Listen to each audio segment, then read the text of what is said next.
wanasema mwana mtambaa kule huwaendea wazee wa kale.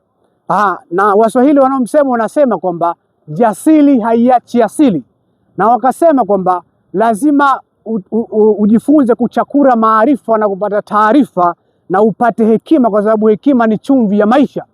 Na mimi kama balozi na nikiwa na wenzangu hapa, wanafunzi ama mambuji ama vijana wenye fikra tunduizi, vijana wenye fikra mkululu, vijana wenye fikra kuntu zisizotiliwa mashaka, vijana hawa wamekuja kuchakura maarifa. Hawa wamekuja kufanya ima faima, wanafanya jitihada za mtu kujenga nyumba kwa mate, ama zile jitihada za nyigu kutaka kujenga kichuguu juu ya bati, ama jitihada za siafu kutaka kuvuka mto kwa kung'atana mikia. Unasema Justine, unazungumza kitu gani? Na hapa ni katika kijiji cha Kolo. Tumekuja hapa kuja kufahamu kwamba ilikuwaje mwaka 2006 Umoja wa Mataifa uliidhinisha eneo hili kuwa ni eneo la urithi wa dunia. Na hapa tunapata kufahamu historia kwa maki na uketo, yani kwa kina zaidi.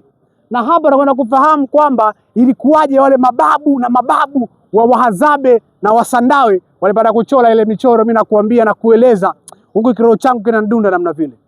Kwa hivyo vijana wa Chuo Kikuu cha Dodoma tumekuja na fikra zetu tunduizi, fikra mkululu, fikra kuntu zisizotiliwa mashaka na fikra zenye jazanda.